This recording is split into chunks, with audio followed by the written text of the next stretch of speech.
Hey guys, it's Wahima, but just call me Wah. Melanated!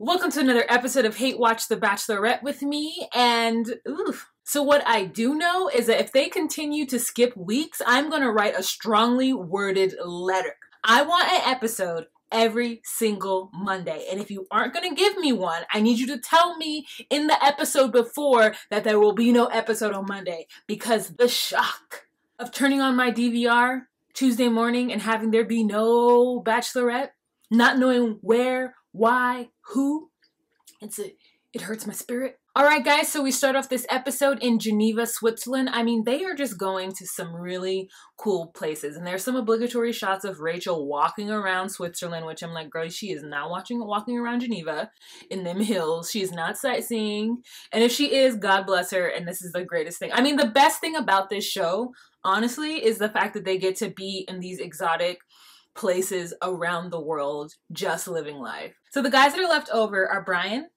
Peter, Dean, Matt, Adam, and Eric. 6 guys left.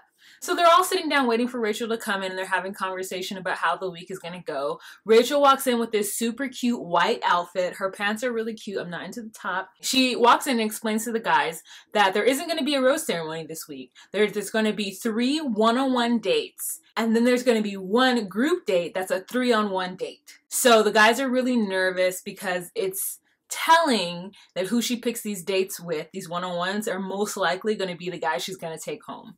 And so she asks the guys to trust her and to just go along with the choices that she's making on these dates and to not get in their heads and to just like be chill. She explains to them and she reminds them that she has been in their place as well, and so she's thinking of their feelings while she's doing what she's doing. So her first one-on-one is with Brian, and this is the first episode, maybe not the first, maybe the first and a half episode, where I'm starting to doubt him. I'm starting to see through his cavalier ways, and I don't know if it's because people have been telling me that he was on some show called The Players or whatever back in like 10 years ago. I don't want to hold any of that against him because that was 10 years ago. People change so much, and you can't hold what happened 10 years ago against somebody who's 37. Like, no. What happened when you were 27? Girl, nothing in my 20s should matter. Well, if I've learned from that and have become a better person. After she tells the guys, they are shook. They are shook. They don't know what to do.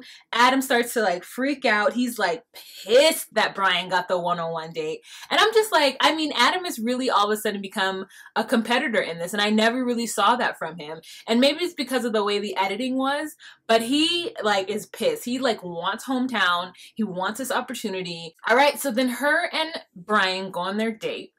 And Brian comes out looking cute. He's just so handsome. And they're walking down the street, and he's like, no way, we're not getting in. There's this car ahead of him. He's like, no way, we're not getting into this car. They get into a Bentley. They get into this convertible Bentley and go driving around Switzerland. And Rachel was mentioning how expensive the city was. And I was like, I had never thought that I would ever want to go to Switzerland. And now, after seeing her drive around Geneva, I was like, I want to go there. I want to have a luxurious date, whatever, in Geneva. So then after that, they go to that watch store. I don't know how to say the name. I always called it Breitling. It probably is not the name, but it's a luxury watch brand. And they go there and they're trying on watches, and all of a sudden she's like, oh, do you like this watch? And you know, he's like, yeah. And she's like, okay, I'm gonna get it for you. I'm gonna buy it for you. She's not taking her money and buying it for him. It's in her budget. Maybe it's in her wardrobe budget, and ABC is buying it for them. So in between that, they dip in, and like I feel like the producers are definitely setting these guys up in pairs and making them talk about the scenario. So in and out of these dates, we get little snippets of what the guys are thinking about back in the hotel. It seems like back at the hotel, Dean and Peter are like just chilling because they kind of feel good about their place in this, and Adam is just like pissed off. He's shook. He doesn't know what to do. And then there's a knock at the door. They open the door, and it shows that the next date card is with Dean, and Adam even gets more shook, and Peter I think gets a little pissed, but you don't really see that. But Adam gets more pissed, and he's like, oh, I want my one-on-one. And I'm like, boo, you might not get a one-on-one. Calm down. Like, Sorry. Her and Brian have an amazing, great date. All of their dates so far have been amazing in my mind. And maybe that's why I like Brian, because the scenarios in which they put him in with her are just so ideal for me. They're so luxurious and grand and wonderful and different and exciting and exhilarating. And I just like that. I like when things are like that, you know, because it's easy to get caught up in the mundane and do the things that everybody else does. But like, girl, with Groupon these days, guys and girls, anyone who dates women, if you guys don't have access to Groupon or Living Social and you don't take a date out on using one of those things, you're crazy. I cannot wait to go on an air balloon ride.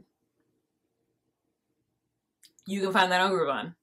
Just putting that out there. Her and Brian go deep, which is the part that kind of turned me away from Brian, is this part when they have their like dinner.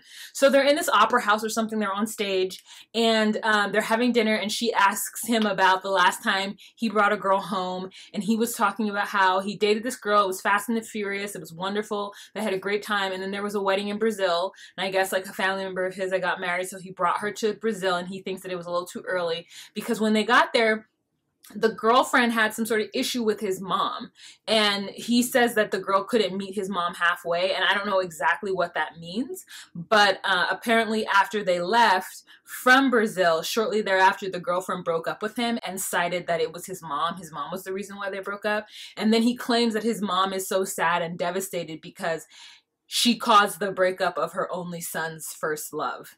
Come on, guys. If his mom really was feeling that girlfriend, she would not have done anything to jeopardize their relationship. And now supposedly afterwards she feels bad. Mama doesn't feel bad at all. Mama saw a rotten apple and she got rid of it. After that, Rachel was like, oh, me, okay, that's it. And then an effing orchestra comes out and starts to play. I mean, if that's not the most romantic thing, I don't even know what is. I feel like ABC and the producer are just hyping this up for Brian to win. They are putting them in the most romantic, ideal situations for their scenario to work out. I mean, let's look at the other dates and you'll see if I'm wrong, okay? All right, so the second date is with Dean.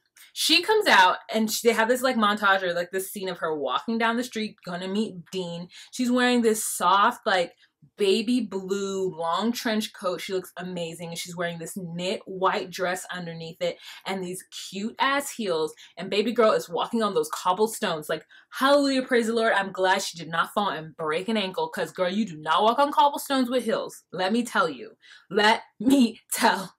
So she meets Dean for this Sunday, you know, best or whatever, and they go to this like weird church. Now, coming from a black church, growing up in like an AME church, it's always so weird for me to see people going to church not dressed to the nines. It's also like, I also feel like it's a little disrespectful. Now, I know that I'm just from a very specific kind of church, but I was just kind of like, this is so basic and weird. Like, why would you have, it's like 3 people in the church. It was all in French. I mean, it was just a weird scenario to me.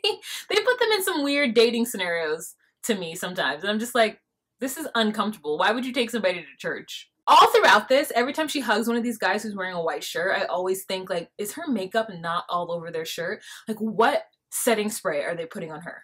Because she rubs her face all over them. And also because she's smaller than all of them, she like comes like to like shoulder or chest height. And so she's like, and her face, I'm just like, girl, is your makeup not all over their clothes? Like, tell me your beauty secret. So anyways, her and Dean sit outside in the sun. They didn't give him no shade, at least in the beginning. That first shot, they were like shiny foreheads, both of them, like hiding away from the sun. And then finally, they must have put some shade up so that they were more comfortable. But they're outside in sort of like a French sort of setting, even though it's not France, but local, like high buildings, like cobblestone, old city setting.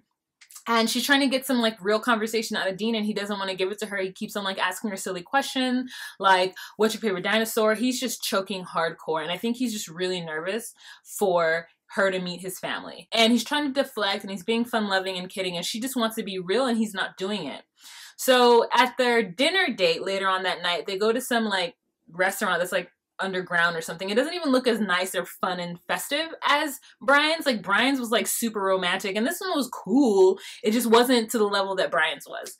And they're having dinner, and she's just really trying to talk to him about his behavior and why he was so, you know, why he choked at lunch and why he was so shut off earlier. And he ends up admitting to her that his family isn't what he would like to bring a girl home to see. I think he's judging himself, right? Because most real people understand that that sort of TV family life, or that quintessential American family life, is not reality for most Americans. I mean, some people do get that, where you do have the two-parent family home with the fun, adventurous dad, with the mom who's super loving and understanding. But for the most part, you don't have that. Even if it is a two-parent family home, sometimes you just don't have that dynamic, and your parents aren't what you would like for them to be, or what you see, or what you think you see from the outside. He refers to his family as the dysfunctional patriarch family. I would rather deal with a family that has dysfunction like that than a family that's too perfect, because then I have to fall into that mode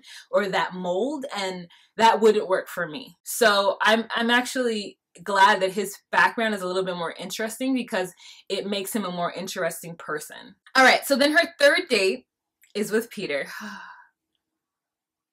Peter. However, after this episode, I don't know if Peter is bae. So let's get into it. So they go on a beautiful helicopter ride, and they get to see the Swiss Alps. And then all of a sudden, they're on the top of a mountain in the frigid snow, trying to have this one-on-one date. And that's why I say that the producers are setting it up for Brian to have a better situation, because they have them up in the snow, literally surrounded by snow. They're both cold. And you know Rachel's cold all the time. Rachel walks around with, like, in California when they were at the mansion, she's walking around with this trench coat on.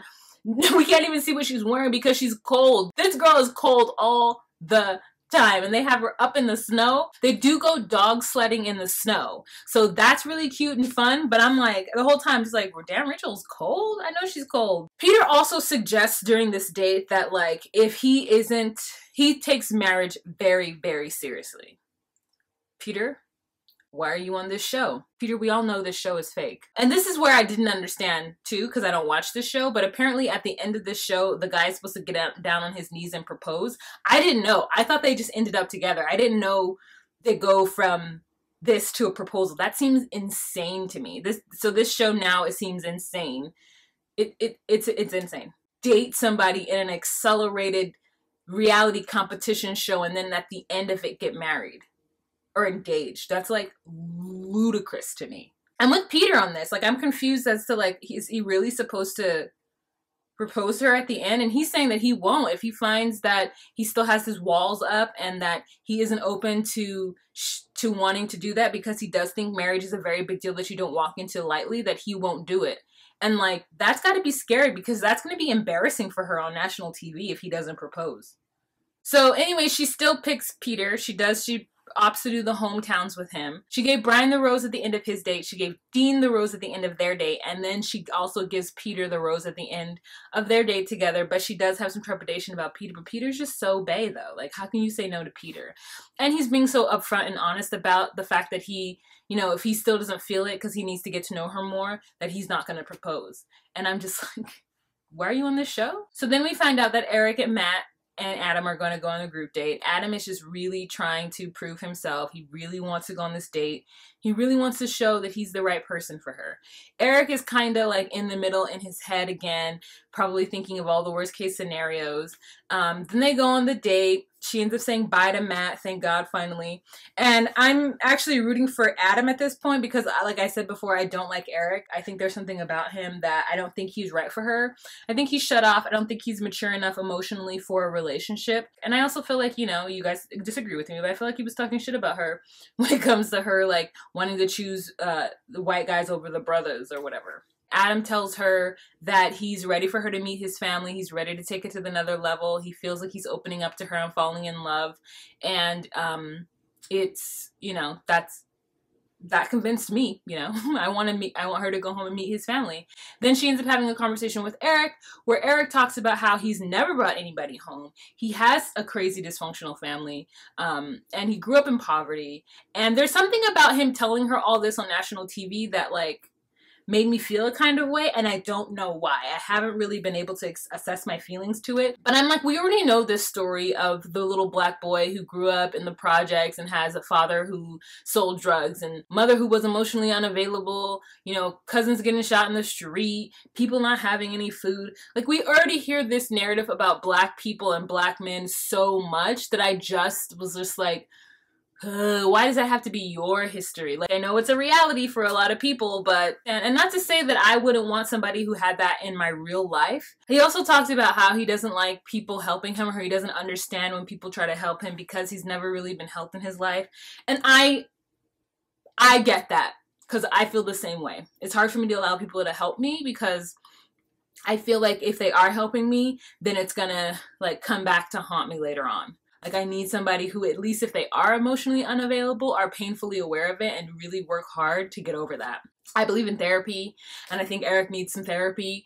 And so, like, when I think of Eric, I just think of somebody who isn't as open and as free as I would need someone to be. So she picked Eric, and I was sad for Adam because I think that he would have, I think that Adam would have been a better choice. And I know I talked about him a lot, but there's something about Eric that I just don't think is right for her. Let's talk about the dynamics of this show. Because the whole concept of The Bachelor and The Bachelorette still has the man with the upper hand. I feel like the scenario, if the man is choosing a woman, and perhaps because we are in a patriarchal society, that it seems like the man always has the upper hand in both scenarios. Right? So the girl whittles it down to the guys that she wants, but it's really hard to see her choosing these different guys. And this is what I'm thinking, and this isn't necessarily true. I kind of feel that women are expected to date men based on substance, and men aren't. We are socialized that men have to be guarded, and they have to be strong, and they have to behave in a certain manner for them to be desirable or attractive. And on the other hand, when you have the man who's the bachelorette, the women don't have to really do much of anything but prove that they have a little bit of a brain and be hot. Men are supposed to be out there kissing and hunting and doing all these things with a bunch of different girls and just throw the girl that he wants over his shoulder and take her into the sunset. I honestly feel like if at the end of The Bachelorette, if Rachel isn't the one to propose, then it really takes the power out of her hands. Also, the scenario is so backwards as well that you think that after, 7 weeks of seeing this girl go on several dates with different men, that at the end of it, you're going to want to marry her. Like, that was the lead up to you guys getting married. Like, that seems crazy. I personally would never, ever, like, at the end of it, I would be so disgusted as all the relationships that the Bachelor or the Bachelorette have had, that as a contestant, I would not want to be with them. Because it's way too much physicalness between these people for me to be comfortable at the end of it. Does anyone else agree with that? I just think that the scenario that this is set up is so bizarre. And it's kind of gross. Like, I'm just worried about everybody getting mono. That's just me. That's just a side note of this entire scenario. That being said, like, I'm glad I'm not the Bachelorette, and I'm glad that I will never be on this show, so I don't have to, like, compete for someone's love and attention, because it sounds like my worst nightmare. So when we watch the ends of the episodes, we see a lot of previews. It looks like she goes in her hometowns with all the guys. We see Dean's crazy ass daddy, which is going to be hilarious. We also see Brian is at the dinner table with her family, and her sister might not be feeling Brian. And that is what I want to see. I want all of these guys to come to her family's house and have her family read them. The hometowns are going to be fun, I think. I'm excited for hometowns. Guys, so that's the end of this recap of the 7th episode of The Bachelorette this season, season 13. If you guys would like to join the conversation, please let me know what you think of all this down below. Absolutely. I love our conversation, you guys. I love our conversation. This audience, my audience for the Bachelorette series, is the most active, and I love it. And those of you who actually like to hear me talk, you should check out some of my morning tea videos as well. I will have it linked up above.